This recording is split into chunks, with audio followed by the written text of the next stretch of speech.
Welcome to ML tutorial. मेरे last lecture में मैंने आपको इनोवेशन थ्योरी ऑफ एंटरप्रेन्योरशिप सिखाया था।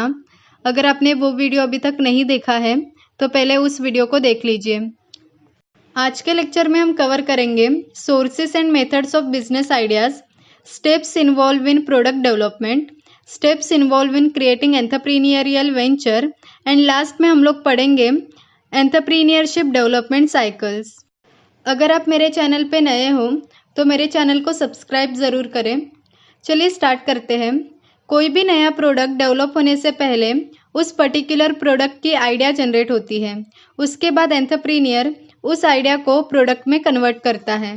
लेकिन हमें यहाँ पे ये सीखना है कि एक एंटरप्रेन्योर के माइंड में नए नए प्रोडक्ट की आइडिया कैसे जनरेट होती है। बिजनेस आइडिया को जनरेट करने के कुछ सोर्सेस होते हैं और कुछ मेथड्स होते हैं। पहले सोर्सेस देखते हैं। Sources of business idea generation.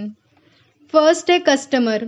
Entrepreneur directly customer से सजेशन ले सकता है कि कस्टमर को किस प्रकार के प्रोडक्ट की ज़रूरत है और एंटरप्रेन्योर को किस प्रकार के प्रोडक्ट लॉन्च करने चाहिए। नेक्स्ट है डीलर।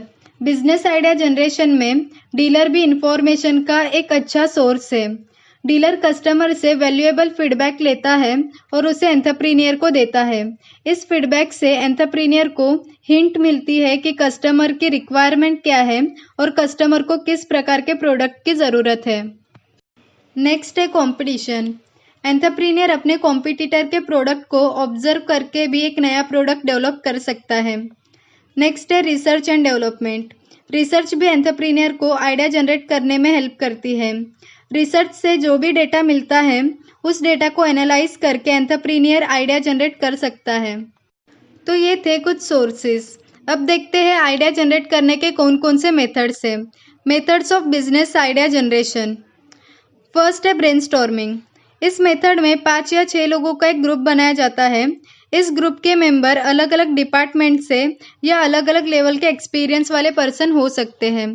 मीटिंग स्टार्ट होने से पहले इस ग्रुप को बेसिक इन्फॉर्मेशन दी जाती है, जैसे कि कस्टमर के द्वारा फेस की जा रही कोई पर्टिकुलर प्रॉब्लम। फिर मीटिंग स्टार्ट होने के बाद ग्रुप का हर एक मेंबर उस प्रॉब्लम को सॉल्व करने के लिए कई आइडिया जनरेट करता है। फिर सभी मेंबर जनरेट किए गए सारे आइडियाज़ पे डिस्कशन करते हैं और फिर फाइनली 2 या 3 आइडियाज़ को शॉर्टलिस्ट किया जाता है। नेक्स्ट है नॉमिनल ग्रुप टेक्निक। ये मेथड ब्रेनस्टॉर्मिंग से थोड़ा सा अलग है। इस मेथड में group members directly face to face नहीं मिलते हैं। पहले ग्रुप मेंबर्स प्रॉब्लम को सॉल्व करने के लिए आइडिया जनरेट करते हैं।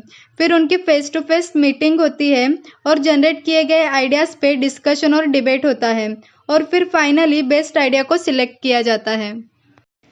नेक्स्ट है डेल्फी टेक्निक।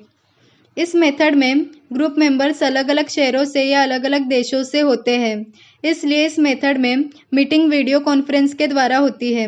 ग्रुप मेंबर्स नए नए आइडिया जनरेट करते हैं।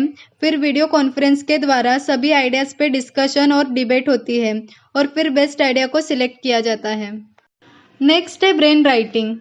ये भी एक प्रकार की ब्रेनस्टॉर्मिंग सेशन होती है, बट ये रिटन फॉर्म में होती है। इस मेथड में ग्रुप मेंबर एक स्पेशल फॉर्म पे आइडियाज़ लिखते हैं। यह स्पेशल फॉर्म ग्रुप के मेंबर को दिया जाता है। फिर वो पर्टिकुलर ग्रुप मेंबर एक स्पेसिफिक टाइम लिमिट के अंदर 2 या 3 आइडियाज़ उस फॉर्म पे लिखता है और फिर वो फॉर्म नेक्स्ट मेंबर को दिया जाता है। वो मेंबर स्पेसिफिक टाइम लिमिट के अंदर 2 या 3 आइडियाज़ फॉर्म पे लिखता है और फिर फॉर्म नेक्स्ट मेंबर के हाथ में दिया जाता है। ये प्रोसेस लास्ट मेंबर तक कंटिन्यू की जाती है और फिर जो भी आइडियाज़ फॉर्म पे लिखे जाते हैं उनमें से बेस्ट आइडिया को सिलेक्ट किया जाता है। नेक्स्ट है एट्रीब्यूट लिस्टिंग। इस मेथड में इंडिविजुअल के द्वारा या ग्रुप के द्वारा एग्जिस्टिंग प्रोडक्ट की सारे फीचर्स की लिस्ट बनाई जाती है और उस प्रोडक्ट के सारे फीचर्स को एनालाइज किया जाता है। फिर जिस भी किसी फीचर को मॉडिफाई करने की ज़रूरत है उस फीचर को मॉडिफाई करके एग्जिस्टिंग प्रोडक्ट को एक नया लुक दिया जाता है। नेक्स्ट है कलेक्टिव नोटबुक मेथड। इस मेथड में एक नोटबुक बनाई जाती है। उस नोटबुक में प्रॉब्लम के बारे में सारी इन्फॉर्मेशन लिखी जाती है और उस नोटबुक के कुछ पेज ब्लैंक छोड़े जाते हैं। फिर इस नोटबुक को ग्रुप को दे दिया जाता है। फिर ग्रुप का हर एक मेंबर उस नोटबुक पे अपनी अपनी सजेशन लिखता है और फिर उस नोटबुक को कोऑर्डिनेटर को दे दिया जाता है। उस नोटबुक के आइडियाज़ को एनालाइज करके बेस्ट आइडिया को सिलेक्ट किया जाता है। नेक्स्ट है फ्री एसोसिएशन। इस मेथड में इनिशियली प्रॉब्लम के रिलेटेड एक वर्ड लिखा जाता है, फिर उस वर्ड में प्रॉब्लम के रिलेटेड दूसरा वर्ड ऐड किया जाता है, फिर इसी प्रोसेस को कंटिन्यू किया जाता है और फाइनली एक नए प्रोडक्ट की आइडिया जनरेट होती है। तो ये थे कुछ मेथड्स जिससे प्रोडक्ट की आइडिया जनरेट होती है।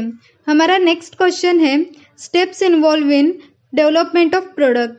जैसे कि आपको पता है मार्केट में बहुत कंपटीशन होता है और इस वजह से एंटरप्रेन्योर को नए नए प्रोडक्ट को डेवलप करना पड़ता है। तो चलिए प्रोडक्ट डेवलपमेंट के स्टेप्स को देखते हैं। फर्स्ट है आइडिया जनरेशन।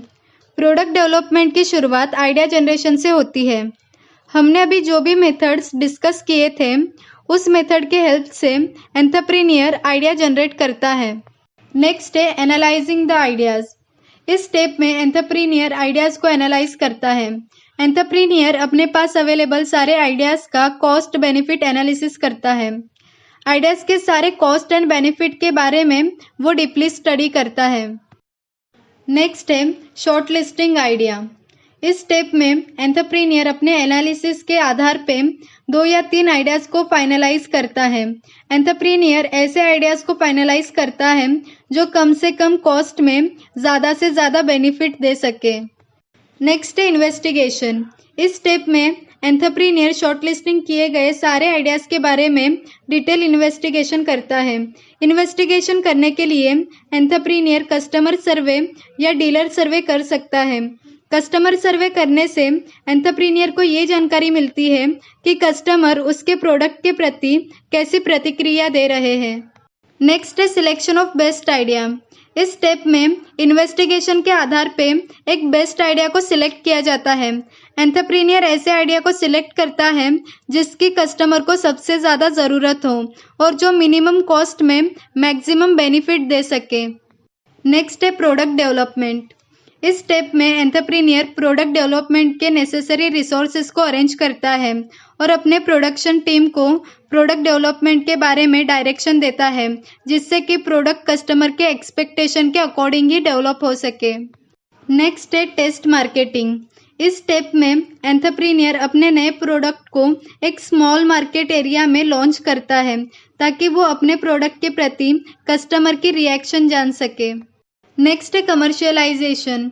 अगर टेस्ट मार्केटिंग का रिजल्ट पॉजिटिव आता है यानी अगर कस्टमर नए प्रोडक्ट को पसंद करते हैं तो एंटरप्रेन्योर लार्ज स्केल पे प्रोडक्शन करता है और अपने प्रोडक्ट को लार्जर मार्केट एरिया में लॉन्च करता है और अपने प्रोडक्ट के लिए एक एप्रोप्रिएट प्रमोशन मिक्स भी डिज़ाइन करता है। नेक्स्ट है review of product performance. Product launch होने के बाद एंटरप्रेन्योर अपने प्रोडक्ट के परफॉर्मेंस का रिव्यू करता है। रिव्यू करने के लिए एंटरप्रेन्योर कस्टमर या डीलर से अपने प्रोडक्ट का फीडबैक लेता है और उस फीडबैक को एनालाइज करता है। नेक्स्ट है changes in marketing mix. Product performance review के बाद अगर एंटरप्रेन्योर को मार्केटिंग मिक्स में चेंजेस करने की ज़रूरत लगती है तो एंटरप्रेन्योर मार्केटिंग मिक्स में नेसेसरी चेंजेस करता है। तो ये थे कुछ स्टेप्स जो प्रोडक्ट डेवलपमेंट के समय फॉलो किए जाते हैं। हमारा नेक्स्ट क्वेश्चन है steps involve in creating entrepreneurial venture. Business setup करने का एक पूरा प्रोसीजर होता है जिसका फर्स्ट स्टेप है आइडेंटिफिकेशन ऑफ बिजनेस अपॉर्चुनिटी। सबसे पहले एक ऐसा एरिया आइडेंटिफाई किया जाता है जहाँ पे बिजनेस सेटअप हो सकता है। एक करेक्ट अपॉर्चुनिटी आइडेंटिफाई करने के लिए मार्केट रिसर्च किया जा सकता है या ऐसे लोग जिनको बिजनेस नॉलेज है उनके साथ डिस्कशन किया जा सकता है। नेक्स्ट है evaluation of business opportunities. Business opportunities identify करने के बाद हर अपॉर्चुनिटी का कॉस्ट एंड बेनिफिट एनालिसिस होता है। कॉस्ट का मतलब है अपॉर्चुनिटी को इम्प्लीमेंट करने के लिए कितना कॉस्ट लगेगा और बेनिफिट का मतलब है उस अपॉर्चुनिटी से कितना प्रॉफिट होगा। नेक्स्ट है सिलेक्शन ऑफ बेस्ट अपॉर्चुनिटी। हर एक अपॉर्चुनिटी का कॉस्ट बेनिफिट एनालिसिस करने के बाद एक ऐसी अपॉर्चुनिटी जो कम से कम कॉस्ट में ज़्यादा से ज़्यादा बेनिफिट दे रही है उसे सिलेक्ट किया जाता है। नेक्स्ट है डिसीजन ऑन लोकेशन। इस स्टेप में बिजनेस की लोकेलिटी डिसाइड की जाती है। जब बिजनेस की लोकेशन डिसाइड की जाती है तभी कुछ फैक्टर्स कंसिडर किए जाते हैं, जैसे कि infrastructure facility, incentives from government, sources of raw material etcetera. Next है डेवलप अ बिजनेस प्लान। इस स्टेप में बिजनेस प्लान डेवलप किया जाता है। बिजनेस प्लान एक रिटन डॉक्यूमेंट होता है जो उन सारे इंटरनल एंड एक्सटर्नल एलिमेंट्स को डिस्क्राइब करता है जो बिजनेस से रिलेटेड होते हैं। नेक्स्ट है डिटरमाइन द रिसोर्सेज रिक्वायर्ड। इस स्टेप में रिक्वायर्ड रिसोर्सेज को डिटरमाइन किया जाता है और उनके सोर्सेज को भी डिटरमाइन किया जाता है। अगर हम फाइनेंशियल रिसोर्सेज का एग्जांपल लें तो फाइनेंशियल रिसोर्सेज में फिक्स्ड एंड वर्किंग कैपिटल आते हैं। इन कैपिटल के सोर्सेज को यहाँ पे डिटरमाइन किया जाता है। नेक्स्ट है अरेंजमेंट ऑफ रिसोर्सेज। बिजनेस में जो भी रिसोर्सेज रिक्वायर्ड है उन सारे रिसोर्सेज की इस स्टेप में अरेंजमेंट की जाती है। अगर मैनेजमेंट को अपने टारगेट और ऑब्जेक्टिव को अचीव करना है तो ज़रूरी है कि मैनेजमेंट सारे रिसोर्सेज को प्रॉपरली अरेंज करे।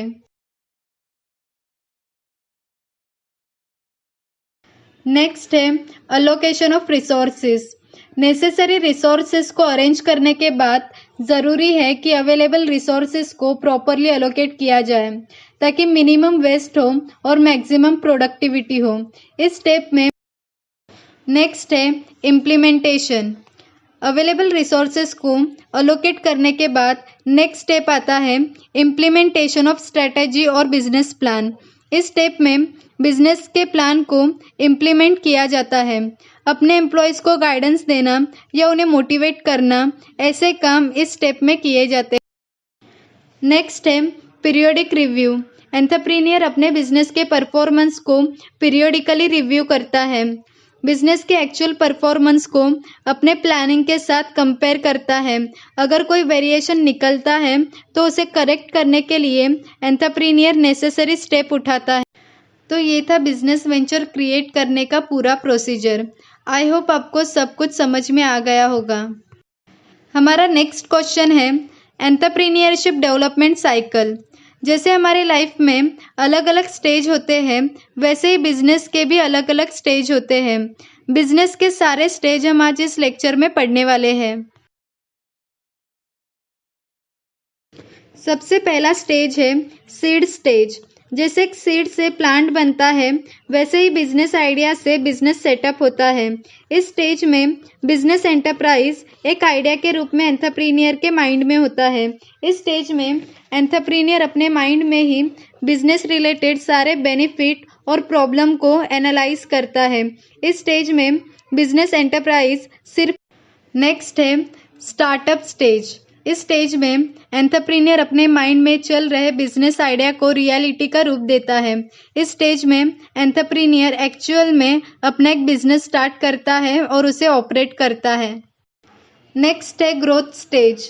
ये बिजनेस के लाइफ का एक ऐसा स्टेज होता है जब बिजनेस ग्रोथ कर रहा होता है। बिजनेस के कस्टमर्स इंक्रीज हो रहे होते हैं और प्रोडक्ट की डिमांड बढ़ रही होती है। इस स्टेज में बिजनेस प्रॉफिट कमाता है but in same time business competition भी फेस कर रहा होता है। नेक्स्ट है इस्टेब्लिश स्टेज। इस स्टेज में बिजनेस मार्केट में अच्छा खासा प्लेस हासिल कर लेता है। मार्केट में कंपनी के लॉयल कस्टमर बन जाते हैं। इस स्टेज में ज़्यादातर कंपनी के सेल्स स्टेबल और मैनेजेबल हो जाते हैं।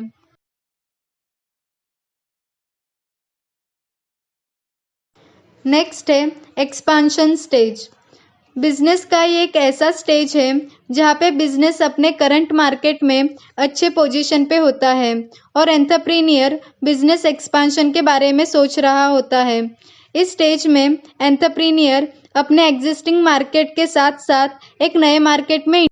नेक्स्ट है डिक्लाइन स्टेज। इस स्टेज में कंपनी के सेल्स डिक्लाइन होने स्टार्ट हो जाते हैं। कंपनी का प्रॉफिट भी रिड्यूस होने लगता है और कंपनी के कस्टमर्स भी रिड्यूस होने स्टार्ट हो जाते हैं। इस स्टेज में एंटरप्रेन्योर अपने बिजनेस को फिर से चलाने की कोशिश करता है। नेक्स्ट है एग्जिट स्टेज। जब एंटरप्रेन्योर अपने बिजनेस को रिक्रिएट करने में फेल हो जाता है तो वो एंटरप्रेन्योर अपने बिजनेस को शट डाउन कर देता है। तो ये था आज का लेक्चर। आई होप आपको लेक्चर पसंद आया होगा। अगर आपको लेक्चर पसंद आया तो मेरे वीडियो को लाइक और शेयर कीजिए और मेरे चैनल को सब्सक्राइब कीजिए।